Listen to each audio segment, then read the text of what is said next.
mostrar, não posso comprar. Para mim é uma alegria bastante grande estar aqui e, como diz o pastor Edson, essa é a verdade. Nós somos amigos e eu respeito demais e respeito muito o seu ministério, a sua atividade junto à Terceira IPI de Curitiba. E o meu abraço também a todos que estão participando nesse momento e que Deus nos guarde e nos abençoe. O tema da nossa meditação nessa manhã é vencendo o medo, a ansiedade e as incertezas de nossos dias. Alguém disse que ver o mundo em perspectiva nos ajuda a passar pelas lutas, pelas dores, pelas dificuldades que nós temos. E eu tenho aqui uma meditação muito interessante para nos ajudar a enxergar um pouquinho sobre essa realidade, não apenas o que vivemos hoje, mas aquilo que o mundo tem vivido. Se você tivesse nascido no ano de 1900, você estaria em meio a uma epidemia de tuberculose que começou em 1850 e até 1950, durante 100 anos matou cerca de 1 bilhão de pessoas. Teria visto muita gente morrer de varíola, que de 1896 a 1980 matou cerca de 300 milhões de pessoas. Quando você tivesse 14 anos de idade, você teria presenciado o mundo em sua Primeira Guerra Mundial, evento que deixou cerca de 17 milhões de mortos. Quando você completasse 18 anos de idade, teria visto em um ano cerca de 20 milhões de pessoas morrerem pela gripe espanhola. E saberia que 3 milhões haviam morrido de tifo na Europa Oriental e na Rússia. Ao completar 29 anos de idade, a Grande Depressão gerava de 20% a 30% de desemprego e uma queda no PIB mundial de 15%, durando até você completar 33 anos de idade. Aos 39 anos de idade, você presenciaria a Segunda Guerra Mundial. E se você estivesse na Europa, você teria visto tantas invasões dos países e tanta dificuldade, tanta dor, e até os seus 45 anos você teria sabido que havia morrido cerca de 70 a 85 milhões de pessoas. Ao completar 50 anos de idade, você teria sabido a respeito da Guerra da Coreia, cerca de 2 milhões de mortos. Aos 55 anos de idade, a Guerra do Vietnã teria lhe mostrado que em 20 anos ceifaria de 1 a 3 milhões de pessoas. Com 45 anos de idade, até os seus 90 anos, você teria visto o mundo ser dividido entre duas grandes potências e o medo de uma guerra nuclear assolava os corações. Durante essa Guerra Fria, havia uma polarização, Estados Unidos e União Soviética, e nessa dificuldade toda havia muito medo, muita dor, muita angústia, muita tristeza. Imagine a cena, se você tivesse nascido em 1900, quanta coisa ruim. Deixei de fora muitas e muitas outras guerras localizadas. No fim da década de 80, 1980, entrando então na década de 90, os militares norte-americanos, eles começaram a pensar o que é que estava acontecendo com o mundo chegando no fim da Guerra Fria. Bom, então se a Guerra Fria termina, não é? Agora a gente não tem mais essa polarização, Estados Unidos, União Soviética, o mundo dividido em dois. O que a gente faz? E esses norte-americanos cunharam um acrônimo, quatro letrinhas, VUCA, VUCA. É o chamado mundo VUCA, muita gente já ouviu falar sobre isso, e o VUCA fala sobre volatilidade, o V de volatilidade. Vivemos num mundo onde as mudanças são constantes, instáveis, dramáticas e cada vez mais rápidas. Todos nós sabemos disso, estamos vivendo isso. O U, né, em inglês, de incerteza. Está se tornando mais difícil antecipar eventos ou prever como eles se desenrolam. Por exemplo, previsões históricas e experiências passadas estão perdendo a sua relevância e raramente são aplicáveis com base para prever a forma do que está por vir. O C de complexidade. O nosso mundo moderno está mais complexo do que nunca. Quais as razões? Quais os efeitos? Há muitas multicamadas na interpretação das coisas. E o A por ambiguidade. Nem tudo é preto e branco. Existe toda uma quantidade enorme de cinzas, né, de tonalidades de cinza. As demandas modernas são contraditórias. Por que eu estou falando tudo isso? Porque o tempo que nós estamos vivendo, em 2020, no meio dessa pandemia, com cada dia uma notícia diferente, pessoas que falam coisas diferentes, polarização de ideias, polarização política, polarização de opiniões, e isso tudo acaba levando a gente exatamente a enxergar esse mundo VUCA, volátil, incerto, complexo e ambíguo. E no meio de tudo isso, a grande pergunta que fica para a gente é: o que eu faço? Por que tem tanta gente passando por depressão nesse tempo que nós estamos vivendo? Por que tem tantos casais que estão brigando, não é? Quando a gente fala assim, poxa vida, nós estamos num distanciamento social, ou isolamento, ou quarentena, ou isso ou aquilo, e as pessoas estão desesperadas.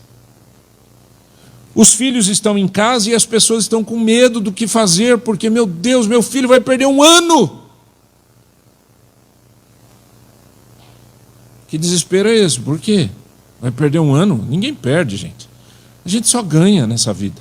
A gente não perde ano, coisa nenhuma. Ah, mas o meu filho não vai mais poder entrar na faculdade com 17 anos, vai ter que entrar com 18. Uau, que dor, que dificuldade. Na verdade, o que está acontecendo com o nosso mundo é que as pessoas estão desesperadas porque a sua zona de conforto está sendo abalada. Ter filhos em casa abala a sua zona de conforto. E você não pensa na vida dos filhos, não pensa na educação deles, não pensa no amor que eles precisam, não pensa que esse tempo é um tempo de progresso, de oportunidade, de relacionamentos, de acertos.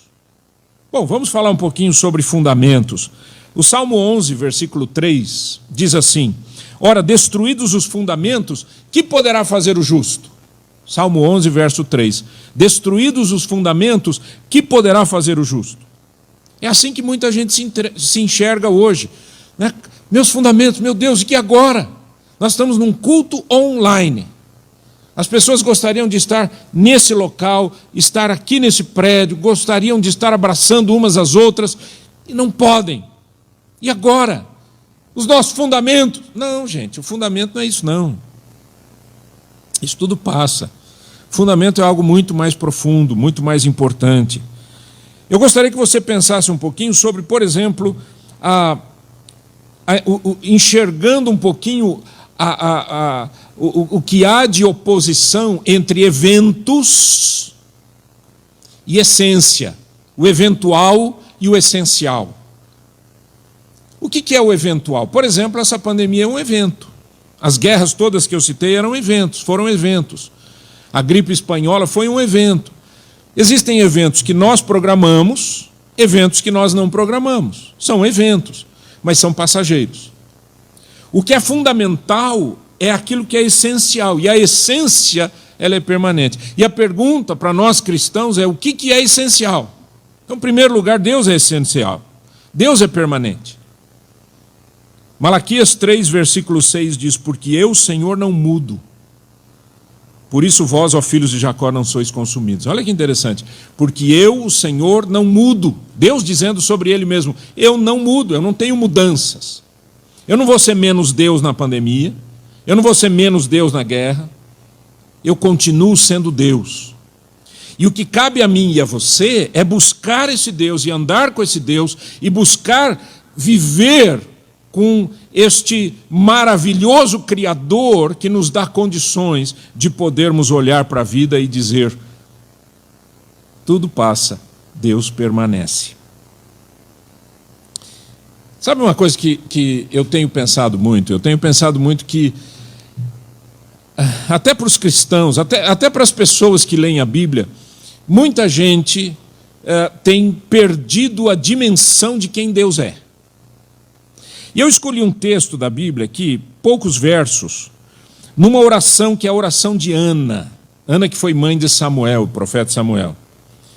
E nessa oração existem alguns termos que não são politicamente corretos. Aliás, nós vivemos num mundo tão maluco, não é? Que as pessoas, até para darem alguma opinião, já pedem desculpa. Olha, você me desculpa, mas eu tenho que dizer isso. Você me desculpa, mas, claro, você fala o que você quiser, você pensa o que você quiser. Nós estamos vivendo uma massa disforme de uma população completamente levada por uma rasura, rasura não é uma superficialidade de informação terrível, e as pessoas só vomitam aquilo. Inclusive as pessoas que dizem que creem em Deus, porque não lê a Bíblia. Ouve aqui, ouve aqui, ouve aqui, ouve aqui. Nesse período que nós estamos vivendo, que é tudo assim, né? Internet, online, etc., você pode escolher o que você quiser. Das maiores e piores heresias, até as coisas mais lindas e maravilhosas das pregações bíblicas. Você pode escolher o que você quiser, não é verdade? Agora, se você não tem fundamento, lembra do salmista? Destruídos os fundamentos, que poderá fazer o homem?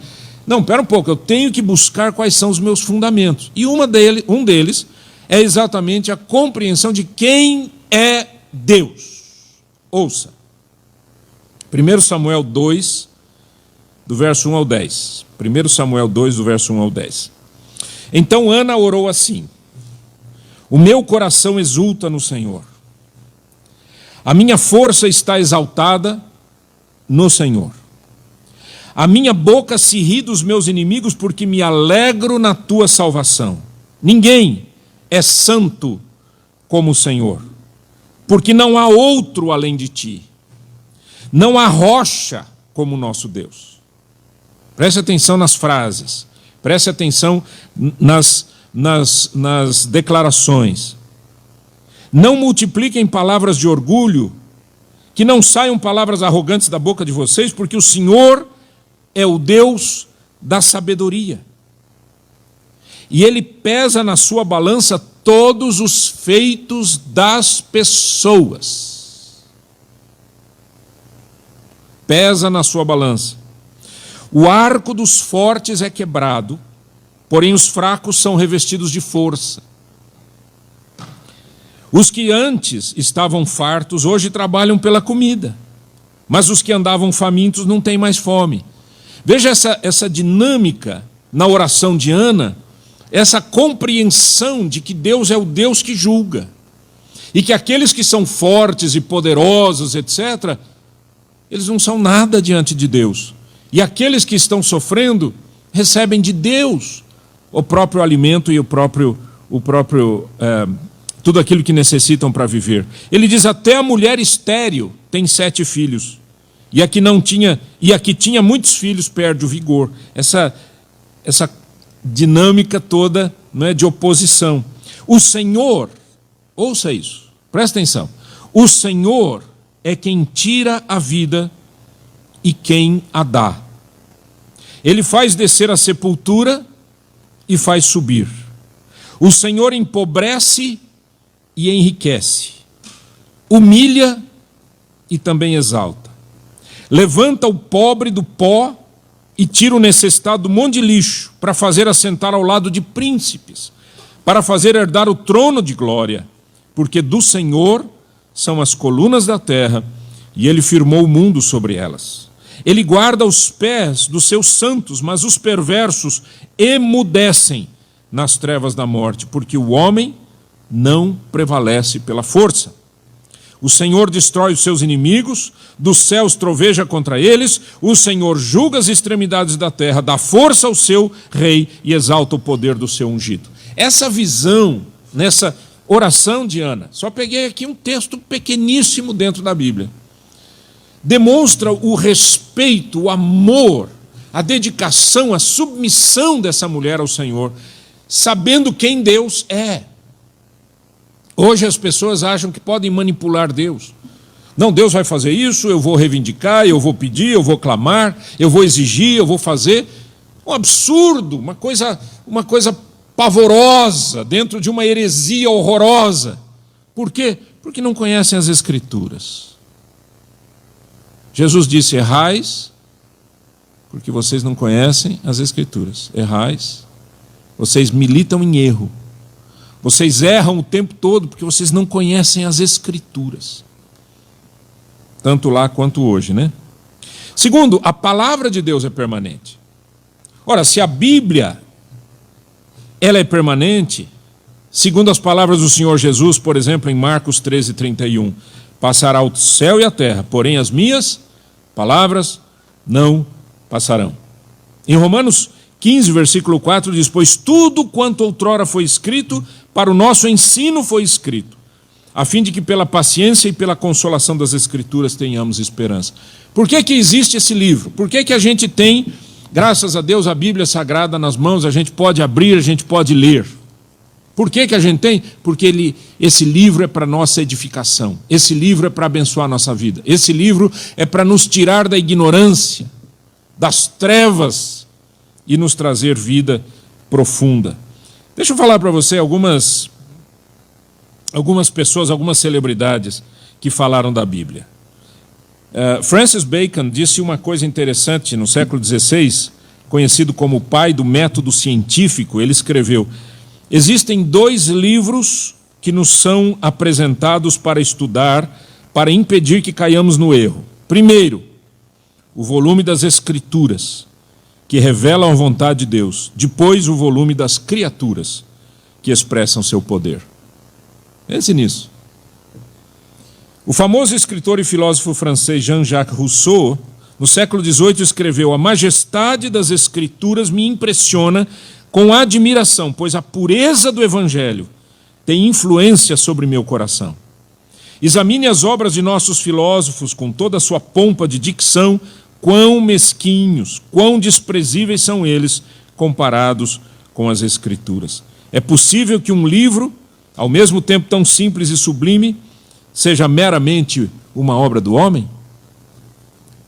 Immanuel Kant, também do século XVIII, XIX, morreu no século XIX, disse: a existência da Bíblia como um livro para o povo é o maior benefício que a raça humana já experimentou.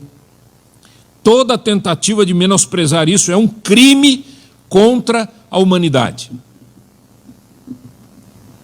Um dia, Abraham Lincoln, presidente dos Estados Unidos, você sabe quem ele foi, estava lendo a Bíblia e um cético falou, mostrou surpresa: nossa, você está lendo a Bíblia?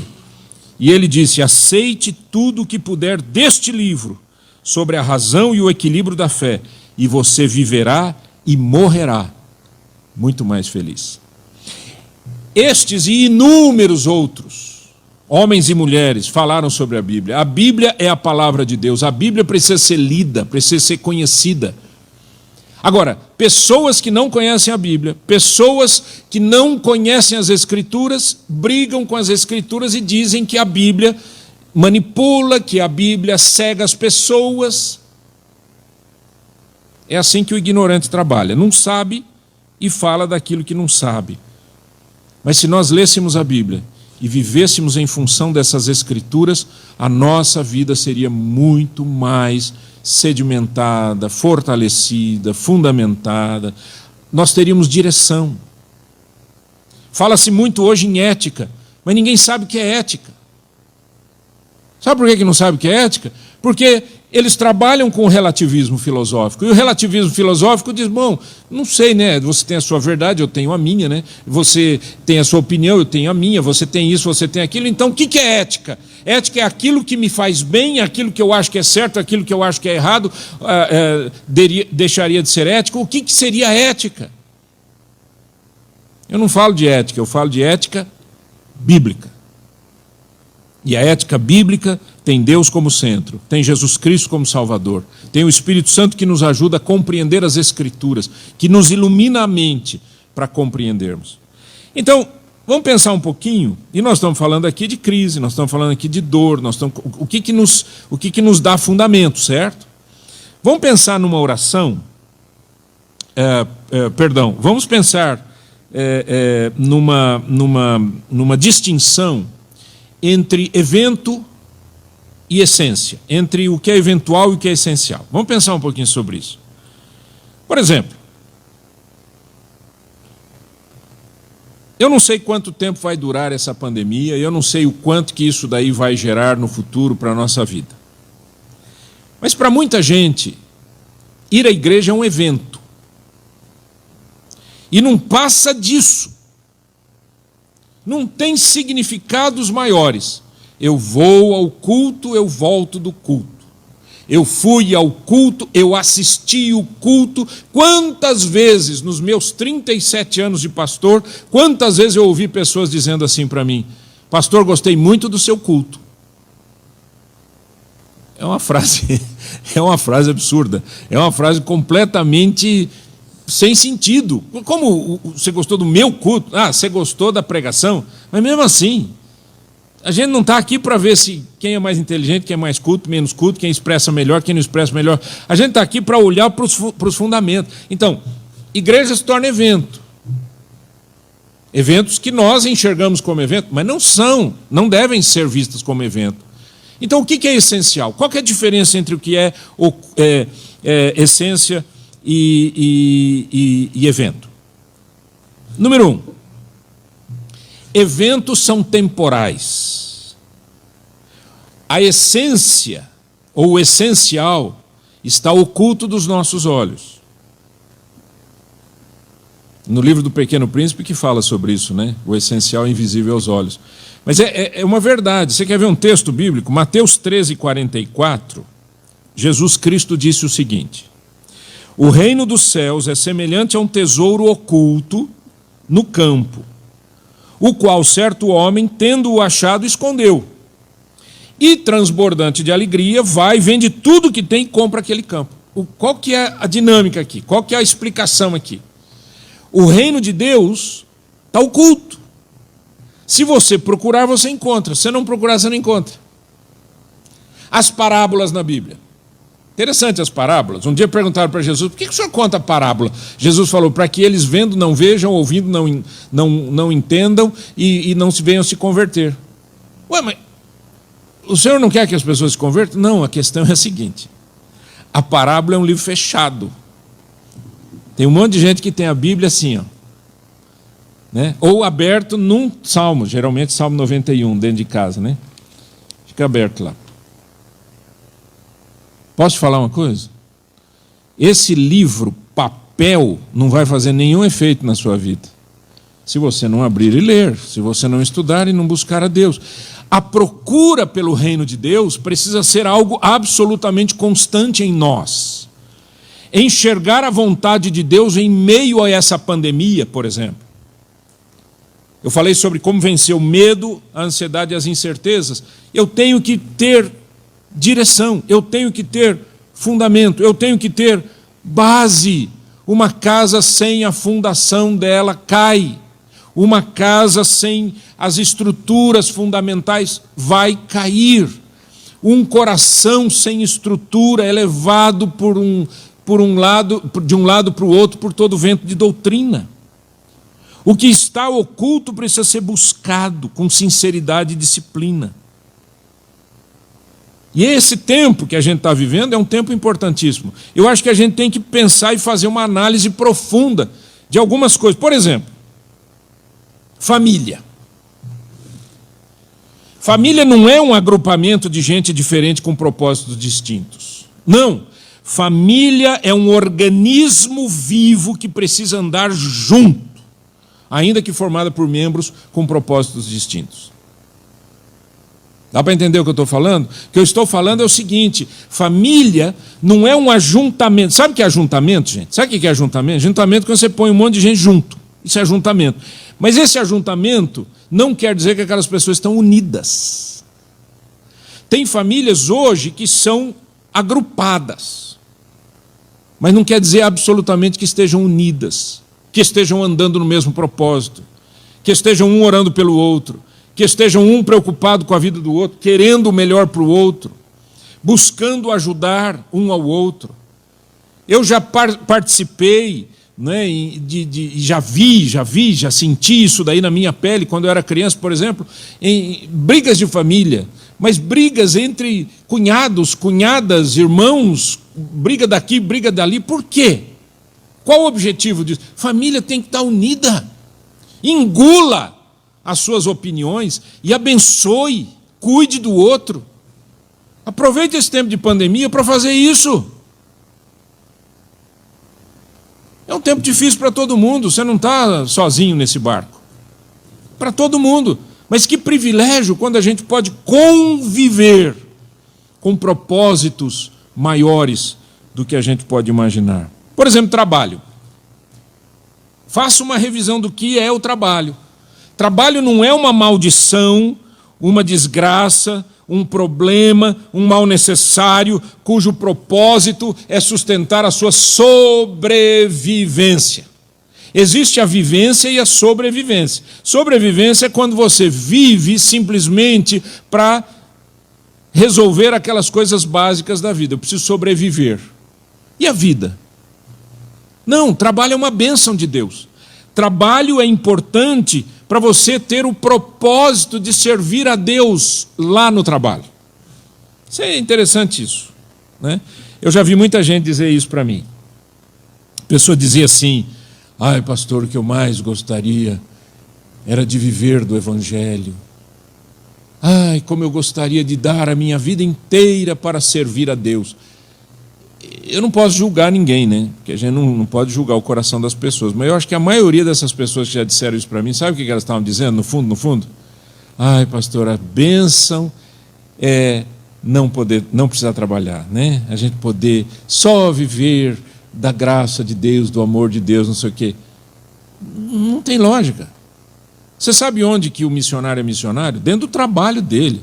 Enquanto o seu trabalho não for o meio pelo qual você vive os seus valores, o seu trabalho é apenas um lugar que você ganha salário.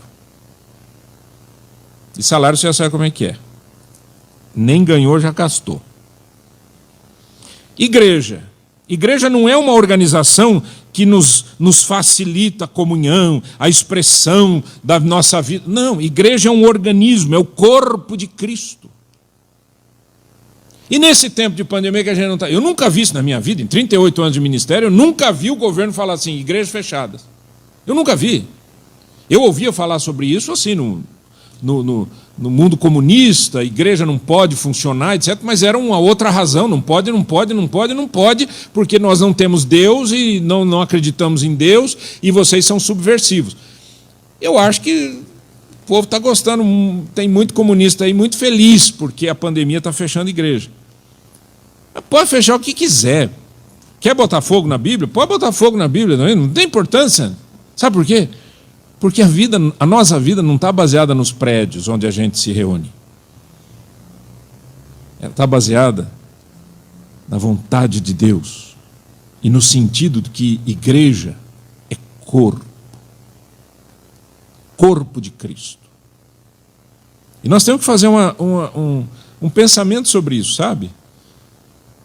Essa diferença que as pessoas fazem, um briga com o outro, a minha igreja é melhor que a sua igreja é isso, a minha igreja é aquilo, isso é um absurdo, é uma pobreza lascada. E essa pandemia está deixando a gente tudo igualzinho, né? E agora? Você está crescendo espiritualmente dentro de casa? Você consegue orar? Você consegue buscar Deus? Você consegue falar de Jesus? Você está usando as redes sociais para abençoar as pessoas e conhecerem o amor de Deus? Ou você está usando a rede social para vomitar o que você copia, né, das informações mais esdrúxulas que esse meio social nos apresenta? Isso é um negócio sério. A minha fé não foi abalada por causa da pandemia e não vai ser abalada. A minha vida com Deus não vai ser abalada por causa de pandemia, coisa nenhuma. Mas agora eu não posso ir à igreja. Mas nós não vamos à igreja, nós somos a igreja. Igreja é gente, igreja é povo, igreja é corpo. Mas eu gostaria de estar com os meus irmãos. Tudo bem, eu também. Mas se eu não posso estar agora com os meus irmãos presencialmente, vou fazer de alguma outra maneira, mas eu preciso compreender o que é igreja. E eu espero em nome de Jesus que após a pandemia, as igrejas compreendam que igreja não é lugar de show, igreja não é lugar para deixar as pessoas mais poderosas e mais bonitas, igreja não é lugar de enriquecimento ilícito, igreja não é lugar de lavar dinheiro, igreja não é lugar de gente ruim para se esconder dentro de uma comunidade. Igreja é povo lavado no sangue de Cristo, que vive por causa do perdão de Deus, que foi justificado pela fé e vive uma nova história nesse mundo. Igreja é gente, igreja é missão, igreja é a constante vivência do reino de Deus na história. Onde é que está a igreja segunda-feira? Está no trabalho, está na escola, está em casa, porque a igreja é gente. Uma segunda característica de evento versus essência é que os eventos priorizam o natural, mas o que é essencial prioriza o espiritual. Quer ver comigo? Em Colossenses 3, versículo 1 a 3 diz assim: portanto, se fostes ressuscitados juntamente com Cristo, buscai as coisas lá do alto, onde Cristo vive, assentado à direita de Deus. Pensai nas coisas lá do alto, não nas que são aqui da terra, porque morrestes e a vossa vida está oculta juntamente com Cristo em Deus. Pandemia é um evento, crise é um evento, guerra é um evento. Tudo isso só mostra uma coisa, que nós somos finitos, pequeninos, não sabemos de nada, que há uma complexidade enorme em tudo isso e que o mundo jaz no maligno, como Jesus já havia falado. Para quem lê a Bíblia, isso é fato. No entanto, nós devemos passar pelo vale da sombra da morte com um sentido de eternidade no coração e na mente. Nós não somos apenas o que se vê, somos seres espirituais que habitam um corpo finito, mas que se dirigem para uma vida pós-morte de plenitude em Deus. Por exemplo, nos dizeres de Pedro, 1 Pedro 2, de 1 a 3, diz assim: despojando-vos, portanto, de toda maldade e dolo, de hipocrisias e invejas e de toda sorte de maledicências, desejai ardentemente, como crianças recém-nascidas, o genuíno leite espiritual, para que por ele vos seja dado crescimento para a salvação. Se é, presta atenção nisso, se é que já tendes a experiência de que o Senhor é bondoso. Essa epístola de Pedro foi escrita para pessoas que estavam em fuga por causa de perseguição. Muito pior do que pandemia, que aí a ordem não é fique em casa, a ordem é sai de casa. Suma da sua cidade, desapareça daqui. Isso é perseguição. Perseguição você não carrega mala.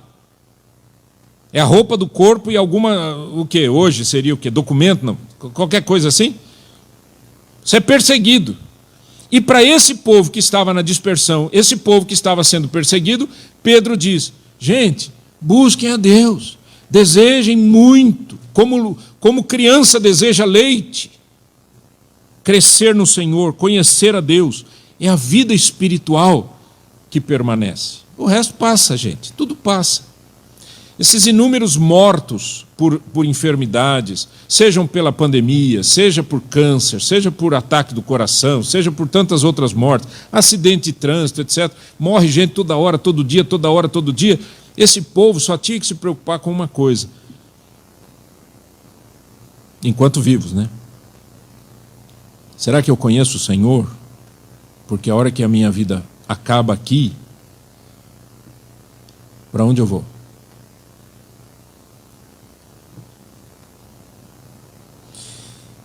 Em terceiro e último lugar, eventos falam do presente, mas o essencial indica um futuro. Olha a palavra do apóstolo Paulo aos Coríntios, em 2 Coríntios 4, 17 e 18. Diz assim, presta atenção nisso. Veja se você consegue presenciar aqui a força dessas palavras para a sua vida hoje, para vencer medo, para vencer ansiedade, para vencer as incertezas, as ambiguidades, as complexidades desse mundo. Porque a nossa leve e momentânea tribulação produz para nós eterno peso de glória, acima de toda comparação, não atentando nós nas coisas que se veem, mas nas que não se veem. Porque as que se veem são temporais, e as que se não veem são eternas. Graças a Deus por isso. As coisas que não se veem são eternas. É temporal. Eu acho que todos nós já pensamos nessa pandemia, né? Porque você ouve tanta notícia, tanta notícia, tanta notícia, assim que você acha que o vírus vai passar da televisão para você, né?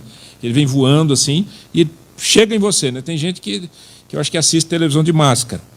Mas eu não quero diminuir aqui as questões da higiene, etc., que são extremamente necessárias, mas o que eu estou dizendo é que as pessoas estão em pânico. E quando a gente fica em pânico, a gente fica irracional. Pense uma coisa. Acho que todos nós já pensamos assim, mas e se eu morrer, né? Se eu pegar essa gripe, que é uma gripe fortíssima, um vírus terrível, né, de contágio rápido, fácil, né, e de consequências terríveis quando existem comorbidades e enfermidades, etc., etc., porque outras pessoas não vão morrer de Covid. Mas você já pensou em morrer, não pensou ou não? Não parou na sua... Gente, e se eu morro agora, né? O que você pensa? O que você pensaria? Ai, com quem que eu vou deixar meu cachorrinho? É isso que você pensa?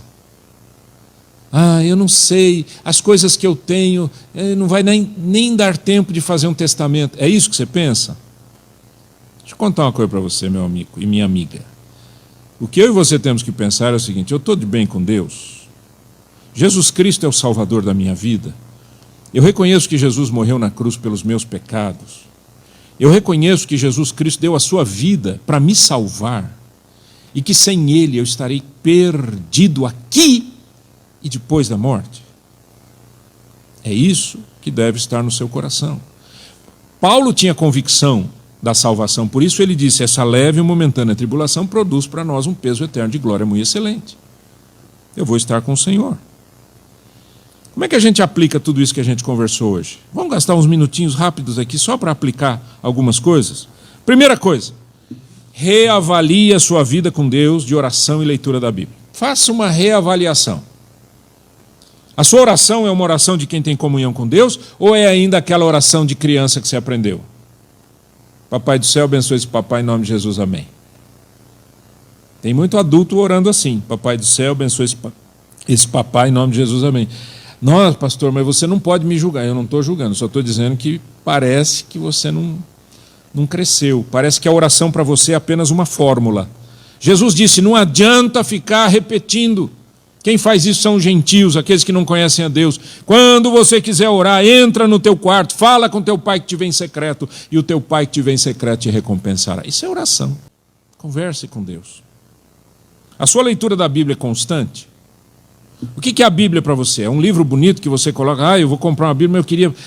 eu vou lá na livraria, gente, eu queria uma Bíblia assim, mas bem bonita mesmo, porque ela vai ficar lá na sala. Mas arruma uma Bíblia bem bonita. É isso que você quer? Bíblia é a palavra de Deus, tem que ser lida. Quando eu procuro uma Bíblia para comprar, eu tenho muitas. Quando eu procuro uma Bíblia para comprar, sabe o que eu procuro? Eu procuro saber aquelas que têm menos sombra, para não me atrapalhar na leitura, aquela que não passa a sombrinha, né, da impressão do outro lado. Eu procuro algumas que tenham lugar para eu anotar, para fazer anotação, porque é meu livro de estudo, eu preciso anotar, eu preciso escrever, eu preciso conhecer as Escrituras. Segundo, reavalie a sua agenda diária, reavalie a sua vida. O que realmente é essencial? Eu não sei quanto a você, mas cada vez que agora eu trabalho em casa, eu trabalho em home office, direto, e quando eu vou assim no meu guarda-roupa, olhar minhas roupas, eu fico olhando dizendo assim: por que eu comprei tanta coisa? Eu não estou usando mais nada. Não é verdade? Você bota um chinelo, videoconferência, a gente só precisa estar bonito daqui para cima. Não é verdade? Você está de shorts, chinelo e paletó. Coisa mais linda do mundo. Outro dia minha esposa tirou uma foto minha assim. É horrível. Né? Agora, você tem que reavaliar o que é essencial na vida. Eu acho que essa pandemia está ajudando a gente a pensar nisso, não está não? Quanto que a gente gasta com coisa nenhuma, né? Reavalie a sua vida em família. Vocês andam juntos, vocês sonham juntos, vocês se ajudam. Reavalie o seu trabalho. O seu trabalho é o local da sua ação missionária, é o lugar onde você leva Jesus, é onde você vive princípios de Deus sem medo. Sem medo. Você é visto e lembrado como uma pessoa justa, comprometida com valores éticos, ou é apenas mais um agente secreto como se diz, tudo junto e tudo misturado. Reavalie seus propósitos. O que é que motiva você? Por que é que você vive? Por que é que você vive fazendo o que você faz? Eu tenho trabalhado com centenas de pessoas, profissionais das mais diversas áreas, e eu faço essa pergunta: qual é a sua missão? Quase 99% não sabe. Ou tem uma ideia, mas nunca escreveu, nunca colocou no papel dizendo: é para isso que eu existo. A minha visão é por que eu vivo. A minha missão é como eu vivo. Você tem coragem de deixar de lado o que não é essencial para se aprofundar naquilo que é essencial? Pense nisso. Em último lugar, não por ser último, mas apenas na minha lista, reavalie a sua vida cristã e a sua vida eclesial, a sua vida na igreja.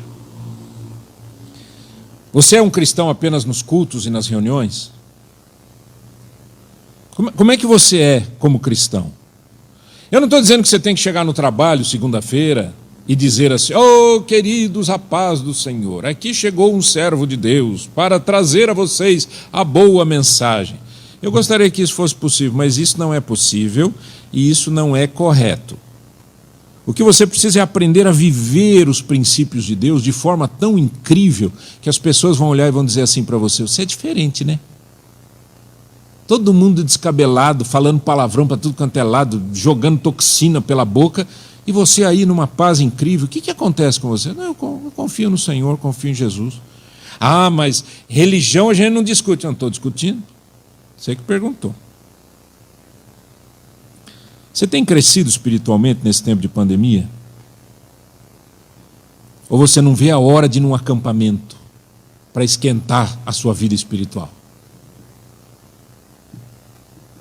Do jeito que a gente está andando aí, acho que o negócio de acampamento vai demorar um pouco. E o que você vai fazer com a sua vida espiritual, hein, filho? Você não lê a Bíblia, não ora, não fecha a porta do teu quarto, não fala com Deus. Ai, que saudade de trabalhar na igreja. Vai trabalhar para Jesus. Vai servir a Deus na sua casa. Vai abençoar as pessoas que estão desesperadas. E outra coisa, seja generoso e generosa. Sobrou um dinheirinho lá? Ou mesmo que não tenha sobrado, faça um trabalho de sacrifício e vai ajudar quem precisa. Olha ao seu lado, veja se tem alguém precisando de ajuda. Seja generoso, seja generosa. Quando perguntaram para Jesus: Senhor, qual é o maior mandamento? Que tinham 10 mandamentos. Fora os outros, muitas leis que existiam no Antigo Testamento. Jesus disse: amarás ao Senhor de todo o teu coração, com toda a tua alma, com todas as tuas forças e com todo o teu entendimento. E o segundo é: amarás o teu próximo como a ti mesmo. Está sofrendo? Tem gente sofrendo também. Está doendo? Tem gente doendo também. Olha ao seu redor e veja que tem gente que está precisando de ajuda. E muitas vezes essa ajuda é dinheiro. Muitas vezes essa ajuda é cesta de alimento. Muitas vezes essa ajuda é uma conversa abençoada. Muitas vezes essa ajuda é quando você entra no seu quarto e intercede por aquela pessoa intensamente, para que o Espírito Santo trabalhe no coração daquela pessoa. Sabe como é que eu tenho enfrentado o medo, a incerteza e a ansiedade? Confiando no Senhor de todo o meu coração.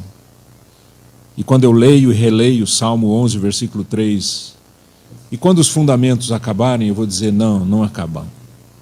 Os fundamentos da história podem acabar, do mundo pode acabar, da sociedade pode acabar, da economia pode acabar, mas eu continuo firme no meu Deus, sabendo que o Senhor, em Cristo Jesus, há de me conduzir para a eternidade com Ele para sempre, para a glória dEle. Vamos orar? Pai, em nome de Jesus, em todo esse tempo, Senhor, de dificuldades, o que eu te peço é que o Senhor me dê condições, coragem e força para andar baseado na Tua palavra, para andar contigo, te conhecer melhor e buscar os tesouros escondidos do Teu coração. Em nome de Jesus. Amém.